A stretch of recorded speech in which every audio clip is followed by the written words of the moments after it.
मला वाटतं बोलायला काय लागतो, शब्द शस्त्र आहेत. तुकाराम महाराजांनी सांगितलं शब्द शस्त्र आहे. आम्हा घरी धन शब्दांचीच रत्ने, शब्दांचीच शस्त्रे यत्ने करू. शब्दची आमुच्या जीवाचे जीवन, शब्द वाटू धन जन लोका. तुका म्हणे पहा शब्देची हा देव, शब्देची गौरव पूजा करू. काय तुकाराम महाराज शब्दांचं वर्णन करतात. आणि म्हणून शब्द नीट वापरा. शब्दांमुळे दंगल, शब्दांमुळे मंगल, शब्दांचे जंगल जागृत राहावं. आपल्याला जर मागायची वेळ आली तर आपण काय मागू? नवरा बायकोसाठी मागल, बायको नवऱ्यासाठी मागल, दोघं मिळून पोरांसाठी मागतील, फार फार तर मेहुण्यासाठी, मेहुणीसाठी. ह्याच्या पलीकडं आपलं नाही. आणि ज्ञानोबांना मागायची वेळ आली तर ज्ञानोबा म्हटले जो जे वांछील तो ते लाहो प्राणी जात. ज्याला ज्याला जे जे हवंय ते मिळू दे. अरे काय लोकांनी अवहेलना केली, किती लोकांनी त्रास दिला.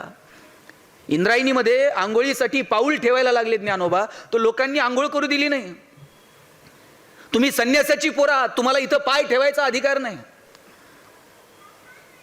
ज्ञानोबा म्हटले मी जर इंद्रायणीत पाऊल ठेवलं तर काय होईल? धर्म मार्तंडांनी सांगितलं तुम्ही जर इथं पाऊल ठेवलं तर इंद्रायणी अपवित्र होऊन जाईल.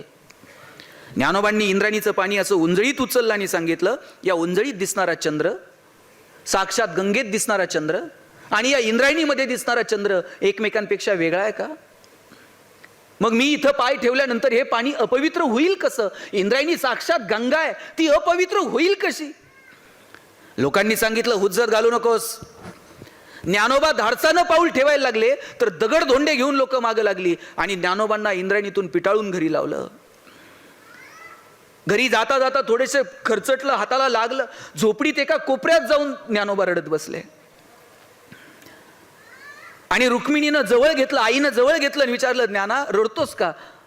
पण ज्ञानोबांनी सांगितलं नाही की लोकांनी माझी अवहेलना केली का तर आईला वाईट वाटू नये. किती दुःख सहन करावं. अहो मुक्ताईला मांडे भाजून खायचे होते तर लोकांनी खापर दिलं नाही. एवढा लोकांनी त्रास दिला, एवढी अवहेलना केली आणि एवढं सगळं झाल्यानंतर मागायची वेळ आली भगवंताकडे तर हे सगळं विसरले हो ज्ञानोबा. आपण ज्ञानेश्वरी वाचली असेल, ज्ञानेश्वरीमध्ये कुठेतरी ज्ञानोबांनी त्यांच्या जगण्यातलं दुःख व्यक्त केलंय? मागायची वेळ आली तर ज्ञानोबा म्हटले जो जे वांछील तो ते लाहो प्राणी जात. देवा ज्याला ज्याला जे जे हवंय ते मिळू दे. काय मनाचा मोठेपणा आहे व्हा. मला या दोन लोकांचा फार हेवा वाटतो. एक भगवान श्रीकृष्ण आणि दुसरे ज्ञानेश्वर महाराज. भगवान श्रीकृष्णाचा याच्यासाठी काय अफाट वक्तृत्व आहे कृष्णाचं. आता इथं तुम्ही मला बोलायला बोलवलंय, काय हो बोलायला लागतंय? इतकी सुंदर सिस्टीम आहे, मस्त ऑडिटोरियम आहे, तुम्ही छानपैकी ऐकतायत, मला काय बोलायला अडचण आहे? भगवान श्रीकृष्णानं गीता सांगितली कुठं? असं सभागृह होतं एसी, माईक सिस्टीम वगैरे, आणि आता कृष्ण उभा राहिलाय आणि गीता सांग. अरे कुरुक्षेत्रामध्ये गीता सांगितली, जिथे आता युद्ध सुरू होईल, जगातले सगळे महान योद्धे एकमेकांवर तुटून पडतील, शंख फुंकले जातील, मृत्यूचा तांडव उभा राहील, रक्ताचे पाट वाहतील, आणि तिथे कृष्ण गीता सांगतो अर्जुना ऐक मला काय सांगायचंय. आणि त्यावेळेस सांगितलेली गीता पुढचे हजारो वर्ष तुम्हाला मला प्रेरणा देते. काय अफाट सामर्थ्य असलं पाहिजे कृष्णाच्या वक्तृत्वाचं. आणि दुसरीकडे मला हेवा वाटतो ज्ञानोबांच्या वक्तृत्वाचा. काय ज्ञानोबांचा कॉन्फिडन्स आहे, काय ज्ञानोबांचा आत्मविश्वास आहे. आपल्यापैकी इथं कोण शिक्षक आहे का? त्यानं सांगावं उद्या तुमची पोरं आमच्याकडे आणून सोडा आणि त्यांचं कल्याण झालं म्हणून समजा. काय आत्मविश्वास आहे ज्ञानेश्वरांचा.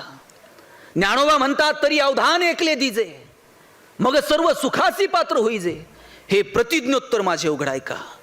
ज्ञानेश्वर महाराज सांगतात मी प्रतिज्ञा घेऊन सांगतो, माझ्याकडे एकदा लक्ष देऊन बघा, सगळी सुख तुमच्या दारात लोळण घेतील.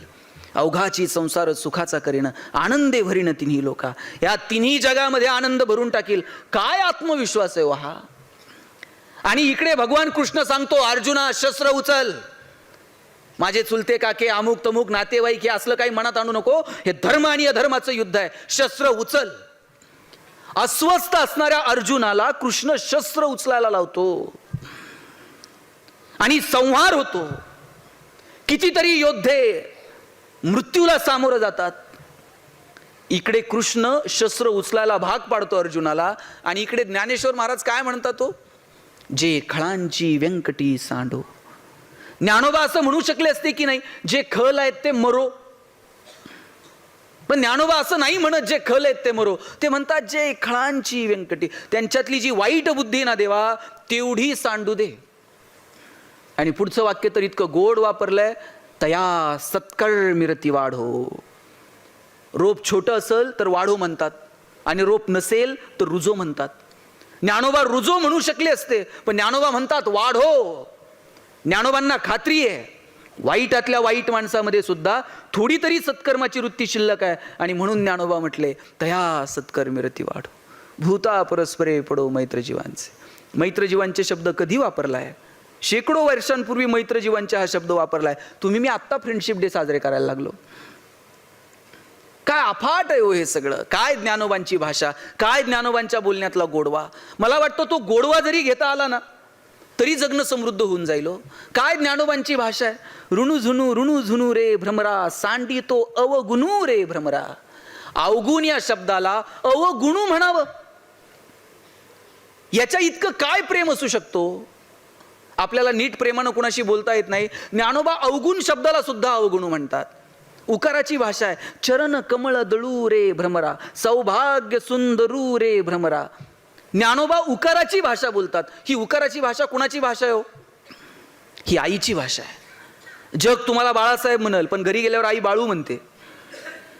जग तुम्हाला गणेशराव म्हणल, घरी गेल्यावर आई गणू म्हणते. आई उकार लावते. ही उकाराची भाषा ज्ञानोबा बोलतात, आणि म्हणून जग ज्ञानोबांना माऊली म्हणतं. आई असणं हे निवळ तुमच्या प्रसूती वेदनांशी निगडीत नाही. आई असणं हे निवळ तुमच्या स्त्रीत्वाशी निगडीत नाही. आणि आई असणं हे जर निवळ तुमच्या स्त्रीत्वाशी निगडीत असतं ना, 750 वर्ष 21 वर्षाच्या तरुणाला लोक माऊली म्हटले नसते. आई असणं ही एक भावना आहे, आणि ती भावना आपल्याला जपता आली पाहिजे. मला वाटतं बोलायला काय लागतो, शब्द शस्त्र आहेत. तुकाराम महाराजांनी सांगितलं शब्द शस्त्र आहे. आम्हा घरी धन शब्दांचीच रत्ने, शब्दांचीच शस्त्रे यत्ने करू. शब्दची आमुच्या जीवाचे जीवन, शब्द वाटू धन जन लोका. तुका म्हणे पहा शब्देची हा देव, शब्देची गौरव पूजा करू. काय तुकाराम महाराज शब्दांचं वर्णन करतात. आणि म्हणून शब्द नीट वापरा. शब्दांमुळे दंगल, शब्दांमुळे मंगल. शब्दांचे जंगल जागृत राहावं.